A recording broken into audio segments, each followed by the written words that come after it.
Well, so I imagine you were watching the Oscars last night. What was your reaction?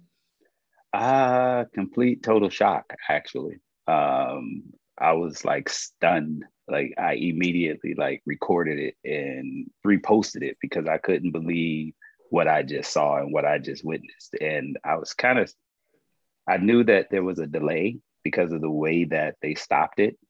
So it was like my phone started ringing and people were like, "Man, did you see that? Had to be fake." And I'm like, "No, it wasn't fake."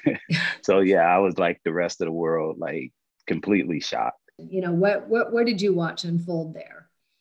Well, I mean, when you think about Will Smith, he's this positive, jovial kind of guy who is always about the woosah moment, and thinking and being thought provoking before. So, when Chris initially made the first part of the joke, Will was laughing, like he was part of it. He was going along with it, and I think until he looked over to his left and saw that Jada wasn't laughing, and it was kind of like a reaction off of her reaction. Um, and then that's when everything kind of just went south, if I may. Yeah. What did you think of his reaction? To a man, I can understand, but also to a man, I don't understand. Again, when you think of Will Smith and the Fresh Prince of Bel Air and his whole persona about positivity, especially black on black positivity, for him to do that in that manner, it really was kind of like distasteful, if I may. And so, we could all look at it in hindsight and try to figure out why we think he did what he did. At the end of the day, for me, it was very distasteful to do that.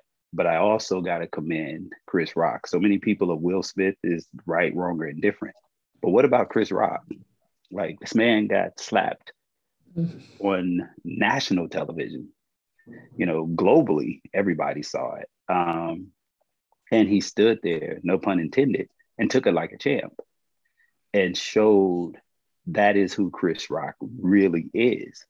So I feel bad for Chris. I also feel bad for Will. And as a black man, I feel bad for our community because we work so hard.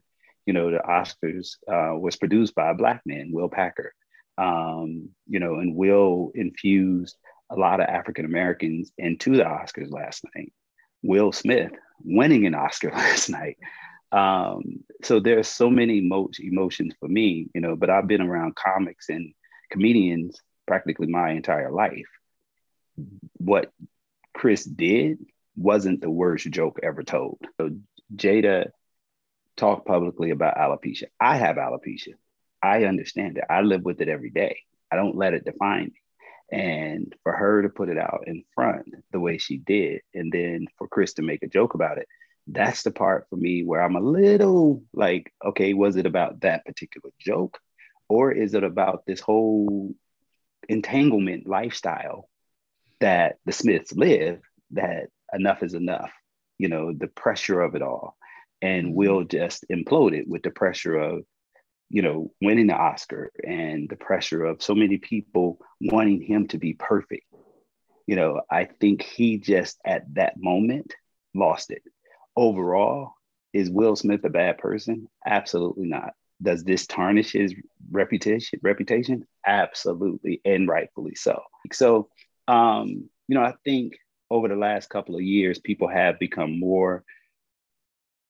uh, more insensitive in certain areas, and then a lot of people are more sensitive in certain areas. It just depends on which side of the joke you're on. So the cancel culture, I don't really believe in. I'm not one. I believe in freedom of speech. Is there a line you draw in the sand, even as a comedian? I think there's a line you draw in the sand in anything in life. Again, was that joke worthy of being assaulted in public? No. Do you have conversations like this with your clients about, how far is too far? What's Oh, appropriate, what's not absolutely. Yeah. appropriate? And I think as human beings, because that's what it is for me, and it's all about humanity. It's not about how much money you have, your education, your skin color, none of that. It's about humanity. Right is right and wrong is wrong. I don't care who Will Smith is. I don't care if he's quote unquote defending his wife. You never put your hands on somebody that didn't put their hands on you. I don't condone violence nowhere. So that's we still got to be able to laugh. But I think through communication, we can resolve pretty much anything. And if I was to talk to Chris today, I'm sure he thought that Will was going to come up there and maybe, airbox with him or something like that, but not literally put his hands on him. And then for Chris to be even a bigger man and not press charges on Will. Now, and this excuse me, this is what's so crazy. And then I said this, if this is the society that we've created, if that was a white comedian, Ricky Gervais, I think his name is, would Will act like that? If that was a white comedian and Will put his hands on him, would he been able to go just sit back down? Or will the cops be waiting on him standing outside? So now we can take, you see what I mean? We take it so many different places, but the reality comes back down to the same thing. White, black, purple, green. Will, you know you're wrong. Now, what do? Do you publicly apologize to him? After you apologize to the academy and to your peers? Like, what kind of human, and that's why I'm saying we've lost humanity, because you now apologizing for your career. That's why you apologize to the Oscars. But the person that you look in the mirror and you see yourself in, and you've said this, Chris Rock is this, and those kind of, but you disrespect that man? Mm-mm. And I just don't condone it. I got a lot of friends that are in those circles that are like, yeah, well, that's what it's been. He's supposed to do that. Da, da, da, da, da, da. And I'm in the minority because I'm like, no, he's not. And if y'all condone that, y'all ain't his friend.